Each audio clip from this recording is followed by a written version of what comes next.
आप सभी साथियों का स्वागत है। आज हम लोग सक्षमता परीक्षा 5 में भूगोल से पूछे जाने वाले बेहद ही महत्वपूर्ण प्रश्नों को कवर करेंगे। साथ ही जिस प्रश्न का मैं वीडियो बना रहा हूं, इसका पीडीएफ भी आपको बिल्कुल फ्री मिलेगा, बिल्कुल ही फ्री मिलने वाला है ना। जो साथी ग्रुप में जुड़े हुए हैं उनके लिए तो कोई दिक्कत है ही नहीं, है ना। आज शाम से जो है जिस जिस वीडियो का मैं अब जो वीडियो बनेगा उसका पीडीएफ मैं आपको शाम में, रोजाना शाम में जो है पीडीएफ आपको प्रोवाइड करा दूंगा, है ना। और जो साथी नहीं जुड़े हैं वो 80 92 43 0290 इस नंबर पर व्हाट्सएप पर हाई लिखकर भेज दीजिए, है ना। सक्षमता लिख दीजिएगा ताकि मुझे पता चले, ठीक है। मैं आपको ग्रुप में जोड़ दूंगा। इससे आपको क्या फायदा होगा, एक तो आपको पीडीएफ फ्री में मिल जाएगा, दूसरा जो भी मैं लाइव क्लास करूंगा, है ना, चाहे जो भी वीडियो में बनाता हूं उसका भी लिंक उसमें शेयर करूंगा ग्रुप में, तो आपको ज्यादा कठिनाई का सामना करना नहीं पड़ेगा। ठीक है, चलिए हम लोग सेशन को स्टार्ट करते हैं। पहला क्वेश्चन हमारा कह रहा है कि पूर्ण चंद्रमा की रात को किस नाम से जाना जाता है। अमावस्या के नाम से जाना जाता है, शुक्ल पक्ष के नाम से जाना जाता है, पूर्णिमा के नाम से जाना जाता है, या कृष्ण पक्ष के नाम से जाना जाता है। तो पूर्ण चंद्रमा की रात को पूर्णिमा के नाम से जाना जाता है। जो साथी ऑप्शन नंबर सी के साथ जा रहे हैं उनका जवाब बिल्कुल शानदार हो जाएगा। ठीक है, चलिए नेक्स्ट क्वेश्चन को हम लोग देखते हैं।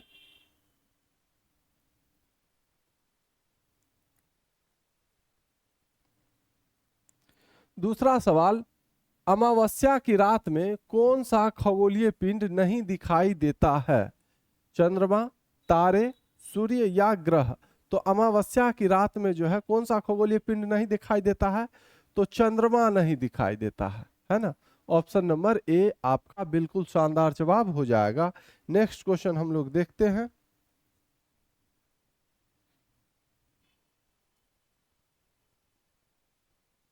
तीसरा सवाल, निम्नलिखित में से कौन सा खगोलीय पिंड तारा कहलाता है। चंद्रमा, सूर्य, पृथ्वी या मंगल। तो कौन सा खगोलीय पिंड तारा कहलाता है, तो सूर्य क्या है, सूर्य एक तारा है। ऑप्शन नंबर बी आपका बिल्कुल शानदार जवाब हो जाएगा। जो साथी ऑप्शन नंबर बी के साथ जा रहे हैं उनका जवाब बिल्कुल शानदार होगा। ठीक है, चलिए नेक्स्ट क्वेश्चन को हम लोग देख लेते हैं। क्वेश्चन नंबर 4 ये रहा आपके सामने। हम पूर्ण चंद्रमा को कितने दिनों के अंतराल पर देख सकते हैं। एक सप्ताह के अंतराल पर, 15 दिन के अंतराल पर, एक महीने में एक बार, या 3 महीने में एक बार। पूर्ण चंद्रमा यानी पूरा चांद को जो है कितने दिनों के अंतराल पर देख सकते हैं, तो एक महीना में एक बार हम लोग देख सकते हैं पूरा चांद, है ना। ठीक है, ऑप्शन नंबर सी इस सवाल का बिल्कुल शानदार जवाब होगा। चलिए नेक्स्ट क्वेश्चन को देखते हैं हम लोग।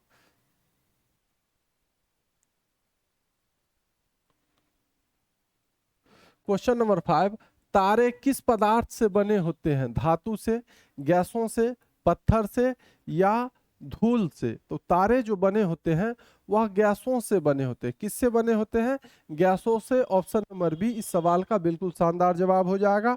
चलिए नेक्स्ट क्वेश्चन को हम लोग देख लें। क्वेश्चन नंबर 6 ये रहा आपके सामने।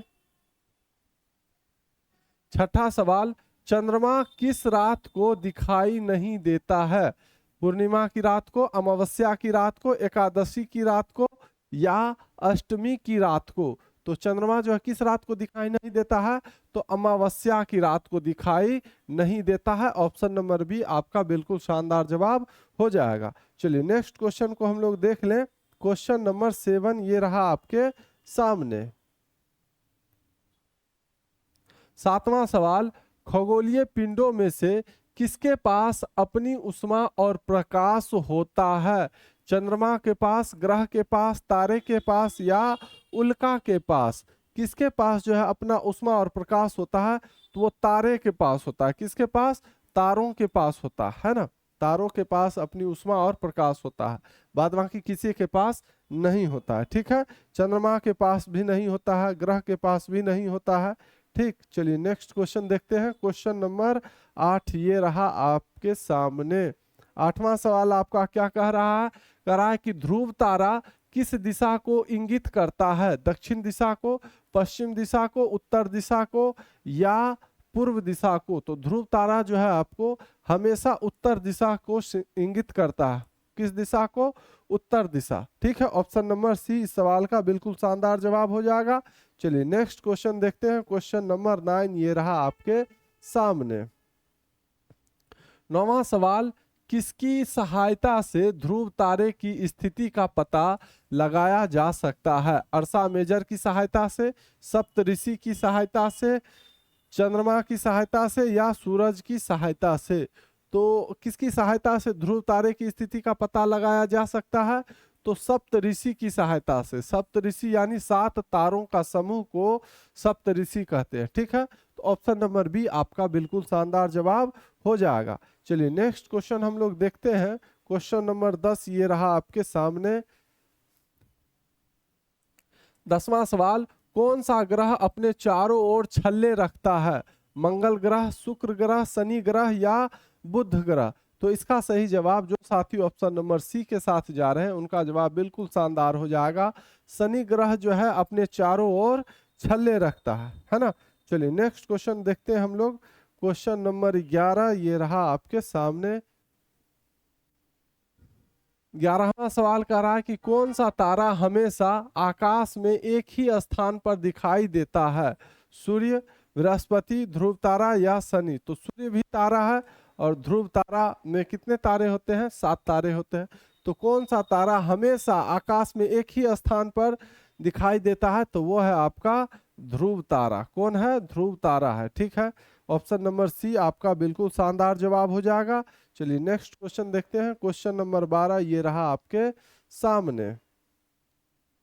12वां सवाल, ग्रह जो है अपना प्रकाश और उष्मा कहां से प्राप्त करते हैं? अन्य ग्रहों से, चंद्रमा से, तारों से या सूर्य से? तो ग्रह जो है, जो भी ग्रह है अपना प्रकाश और उष्मा किससे प्राप्त करता है? तो वह तारा से प्राप्त करता है। किससे? तारा से। ठीक है, और सूर्य भी क्या है? एक तारा ही है। ठीक है, ठीक है, ऑप्शन नंबर सी आपका बिल्कुल शानदार जवाब हो जाएगा। चलिए नेक्स्ट क्वेश्चन देख लेते हैं। 13वां सवाल, सप्तऋषि नक्षत्र मंडल में कितने तारे होते हैं? 5 तारे, 7 तारे, 9 तारे या 12 तारे होते हैं? तो सप्तऋषि नक्षत्र मंडल में टोटल 7 तारे होते हैं। कितने तारे होते हैं? 7 तारे। ऑप्शन नंबर बी इस सवाल का सही उत्तर हो जाएगा। ठीक है, चलिए नेक्स्ट क्वेश्चन को देखा जाए। क्वेश्चन नंबर 14 ये रहा आपके सामने। 14वां सवाल, पृथ्वी का सबसे निकटतम तारा कौन सा है? बृहस्पति, शनि, सूर्य या मंगल? पृथ्वी का कह रहा है सबसे निकटतम तारा कौन सा है? तो वो है आपका सूर्य। पृथ्वी का सबसे निकटतम तारा क्या है? सूर्य। बाद बाकी ये मंगल, शनि, बृहस्पति ये सब तो ग्रह है। ये सब क्या है? ग्रह है। और अगर तारा भी दे देता तो पृथ्वी के सबसे नजदीक का जो तारा है वो है अपना सूर्य। कौन है? सूर्य ही है। ठीक है, चलिए नेक्स्ट क्वेश्चन देखते हैं हम लोग। Question number 15। 15वां सवाल, पृथ्वी को अपने अक्ष पर एक पूरा चक्कर लगाने में कितना समय लगता है? पृथ्वी अपने ही अक्ष पर जो है एक पूरा चक्कर लगाने में उसको कितना समय लगता है? 1 दिन, 365 दिन, 243 दिन या 255 दिन? तो पृथ्वी को अपने अक्ष पर पूरा चक्कर लगाने में 1 दिन लगता है। टोटल कितना दिन लगता है? 1 दिन में ही वो अपने अक्ष का पूरा चक्कर लगा लेता है ना। क्वेश्चन नंबर 16 ये रहा आपके सामने। 16वां सवाल आपका कह रहा है कि पृथ्वी को सूर्य का एक पूरा चक्कर लगाने में कितना समय लगता है? अब पृथ्वी सूर्य का चक्कर लगा रहा है ना, तो पृथ्वी को जो है सूर्य का एक पूरा चक्कर लगाने में कितना समय लगता है? 243 दिन, 255 दिन, 365 दिन या 1 दिन? तो इसका सही जवाब हो जाएगा आपका ऑप्शन नंबर सी, 365 दिन कहिए या 1 वर्ष भी कह सकते हैं, है ना।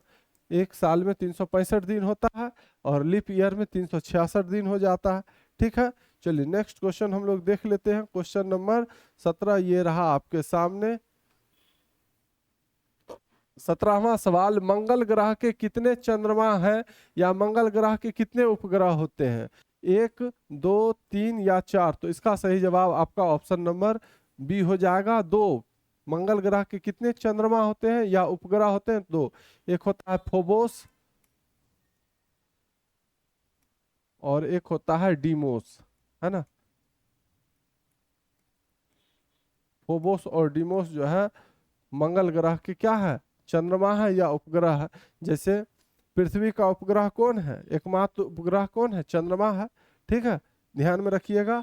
चलिए क्वेश्चन नंबर 18, चंद्रमा किसका उपग्रह है? देख लीजिए, चंद्रमा जो है किसका उपग्रह है? मंगल का, पृथ्वी का, शुक्र का या बुध का? तो चंद्रमा जो है आपका पृथ्वी का उपग्रह है। किसका उपग्रह है? पृथ्वी का। ऑप्शन नंबर बी इस सवाल का सही जवाब हो जाएगा। ठीक है, चलिए नेक्स्ट क्वेश्चन देखते हैं। क्वेश्चन नंबर 19, ये रहा आपके सामने क्वेश्चन नंबर 19। सौर मंडल का जो है, सौर मंडल के मुखिया कौन है? बृहस्पति है, पृथ्वी है, सूर्य है या शनि है?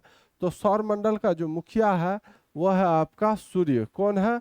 सूर्य ही सौर मंडल का क्या है? मुखिया है। ऑप्शन नंबर सी इस सवाल का सही उत्तर होगा। नेक्स्ट क्वेश्चन देखते हैं हम लोग। क्वेश्चन नंबर 20 ये रहा आपके सामने। 20वां सवाल, सूर्य से पृथ्वी की औसत दूरी कितनी है? 15 lakh kilometre, 10 crore kilometre, 15 crore kilometre, 50 crore kilometre, है ना। तो सूर्य से पृथ्वी की जो औसत दूरी है वो है आपका 15 crore kilometre. Option number C इस सवाल का सही जवाब हो जाएगा। ठीक है, तुक्का के भरोसे आप लोगों को नहीं रहना है। जो मैं अभी पढ़ा रहा हूँ या पीडीएफ आपको फ्री में भी मिल जाएगा, है ना। तो एक बार वीडियो देख लीजिए और उसके बाद जो है खाली समय में आप पीडीएफ से भी पढ़ सकते हैं, है ना। चलिए ध्यान में रखिएगा। नेक्स्ट क्वेश्चन हम लोग देख लेते हैं। क्वेश्चन नंबर 21 ये रहा आपके सामने। 21वां सवाल, किस ग्रह को पृथ्वी का जुड़वा ग्रह कहा जाता है? मंगल ग्रह को, शुक्र ग्रह को, शनि ग्रह को या यूरेनस ग्रह को? तो पृथ्वी का जुड़वा ग्रह जो है शुक्र ग्रह को कहा जाता है। किसे? शुक्र ग्रह। ऑप्शन नंबर बी इस सवाल का सही जवाब हो जाएगा। ठीक है, चलिए नेक्स्ट क्वेश्चन हम लोग देखते हैं। क्वेश्चन नंबर 22 ये रहा आपके सामने।